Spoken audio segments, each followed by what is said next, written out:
Picture sitting in your own home, minding your business, worrying about your crops or your chickens. Then, suddenly, a neighbor points at you and declares that you are working for the devil. There are no fingerprints to check, no security cameras to review, no physical evidence whatsoever.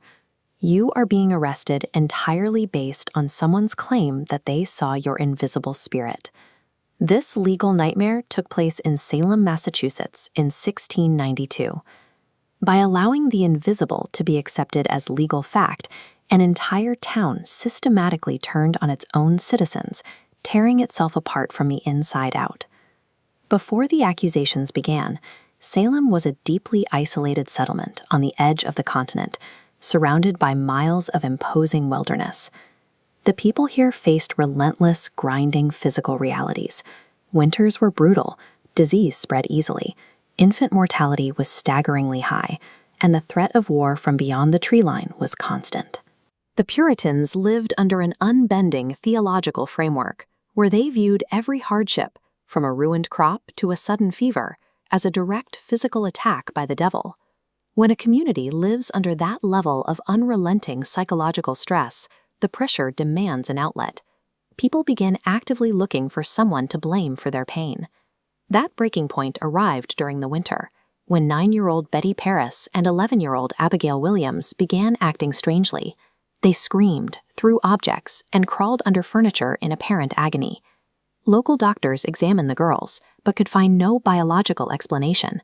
Lacking a medical cause for the violent spasms, they delivered a different diagnosis entirely: witchcraft. Once the word witch entered the conversation, panic spread rapidly. Panicked local ministers pressed the girls for answers, demanding they name the attackers casting these spells. The girls did not point to mysterious strangers in the woods. They named people they already knew: a homeless beggar, a woman who rarely attended church, and an enslaved woman named Tituba. By targeting the homeless, the unchurched, and the enslaved, the girls focused the town's panic on the people who lacked the social standing or resources to defend themselves. One accusation became 5, 5 became 20, 20 became 50. Soon everyone knew someone who had been accused. But as the list of names grew, the motivations shifted. The initial religious terror gave way to cold, calculated opportunism. Old, bitter property disputes and neighborhood rivalries suddenly resurfaced. If you wanted a neighbor's land or simply held a long-standing grudge, calling them a witch was a highly effective way to remove them permanently. This network map shows the speed of the spread. One accusation triggers 10 more, until the entire community is linked by suspicion. This unchecked power turned ordinary neighbors into existential threats. The deadliest phase of mass panic occurs right here. It happens when the community realizes that their collective terror can be weaponized for personal gain. Historical engravings like this one capture the supernatural horrors the public genuinely believed they were combating. This chaos spilled directly into local courtrooms. Magistrates made a fatal decision, legally accepting spectral evidence, dreams and invisible attacks, as undeniable proof of guilt. This created an impossible trap for the accused. There is no alibi, no witness testimony, and no legal strategy that can physically disprove the actions of an invisible spirit. With no way to mount a defense, a perverse incentive took hold. The only reliable way to save your own life was to falsely confess to the crime and name other innocent people as your accomplices. When a justice system discards the requirement for objective, physical proof, it stops being a search for the truth. Fear was now feeding itself. Like knocking over the first domino, except nobody knew where the last domino was. As this map of colonial New England shows, the accusations soon broke all boundaries, expanding beyond beggars and outcasts to target wealthy landowners and respected citizens across the entire colony. Trust evaporated entirely. Families whispered behind closed doors, avoiding arguments at all costs. The only way to survive was to avoid drawing any attention to yourself whatsoever. Mass hysteria does not require monsters to orchestrate it. It only requires frightened, ordinary people acting out of a desperate need for self-preservation. To handle overflowing jails, the government established special courts, locking the region into its darkest chapter and ensuring the ultimate price would be paid. Which leaves a terrifying question to consider. If your own survival depended on falsely accusing someone you knew, how confident are you that you would refuse? A mechanical failure in the colonial legal system allowed a simple neighborhood rumor to transform into a lethal weapon. By the spring of 1692, Salem's local jail was overflowing. The town had grown addicted to accusations, creating a relentless, self-sustaining cycle of paranoia. The hysteria functioned like a social media rumor. One person made an outrageous claim, another added a dramatic detail, and soon the entire community believed a complete fabrication. Only in Salem, there was no way to delete the post. Being accused didn't mean you practiced witchcraft. Often it meant property disputes. It meant your neighbor disliked you, or you were simply an outsider. The courts stopped asking, did you commit a crime? The only question that mattered was, can someone convince others that you did? Once that logic took hold, facts ceased to matter. Fear became the evidence, turning the community into a textbook study of mass hysteria. To process the exploding number of arrests, Massachusetts officials created a special court with a single mission: locate and punish witches. To do this, the court accepted spectral evidence, allowing invisible claims to be treated as factual proof. A person could testify that your invisible spirit attacked them in a dream, and the court treated that dream as physical reality.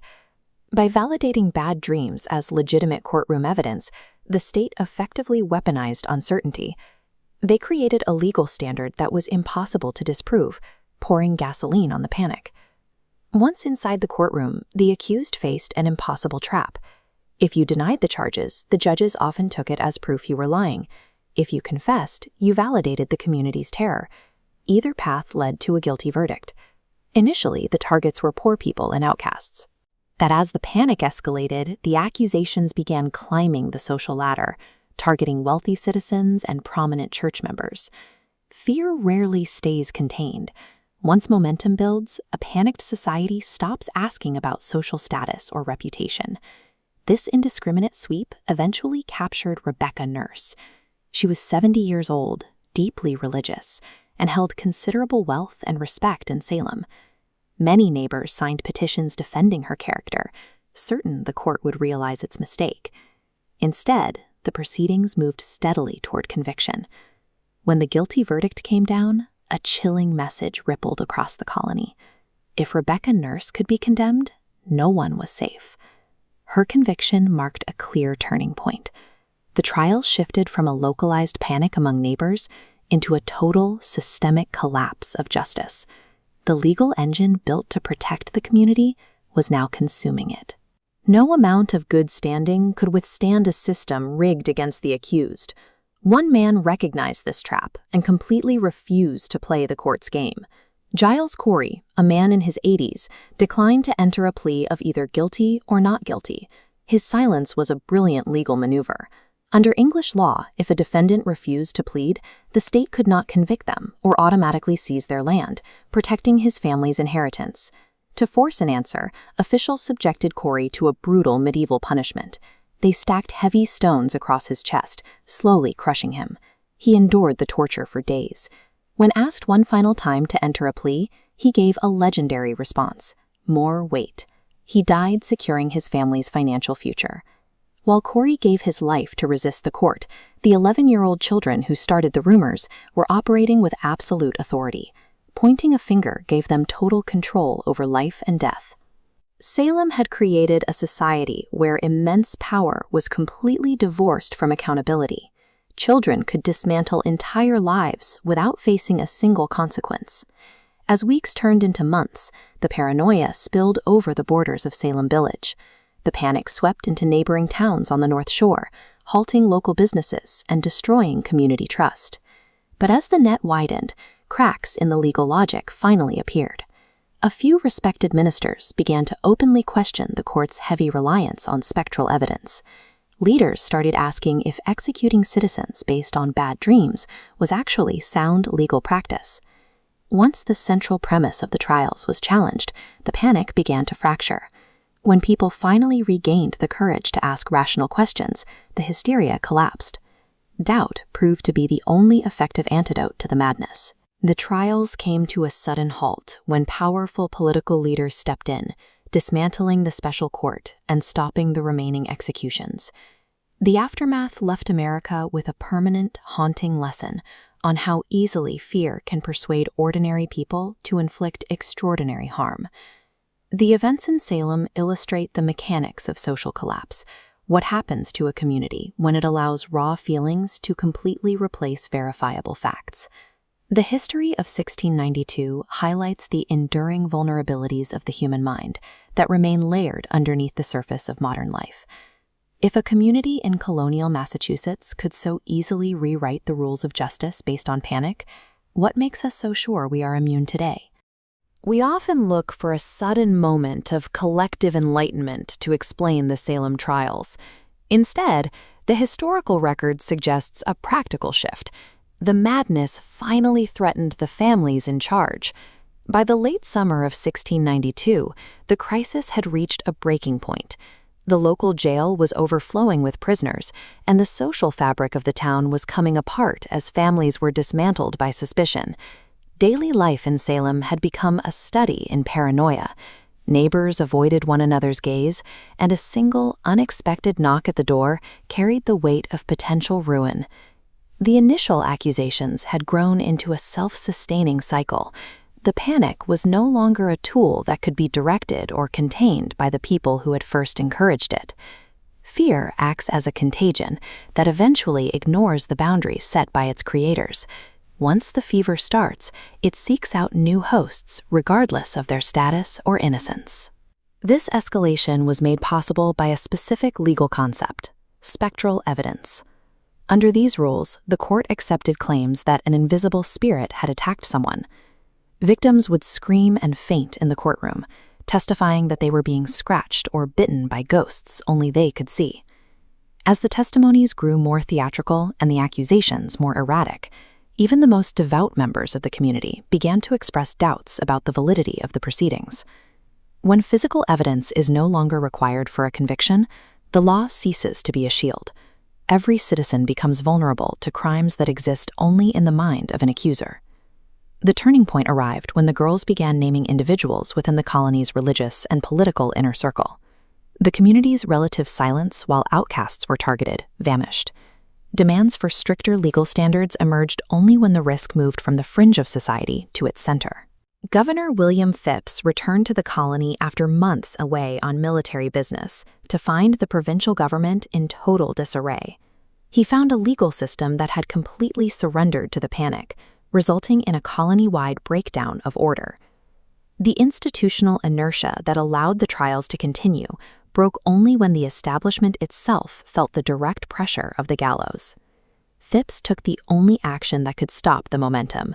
He prohibited any further use of spectral evidence in the trials. By removing the invisible as a source of proof, the prosecution's entire framework was instantly dissolved. The special court was shut down. New trials began, but they were forced to adhere to traditional legal standards that required tangible, observable facts. The accusations stopped. Surviving prisoners were released, and the government eventually issued pardons for those who had been convicted under the old rules. A lethal system that had claimed 19 lives relied entirely on a single procedural exception. Once that loophole was closed, the panic had no place left to stand. The human cost of the loophole was staggering. 19 people were executed by hanging on the hills outside the village. Giles Corey died under the weight of heavy stones, a victim of a brutal interrogation technique designed to force a plea that never came.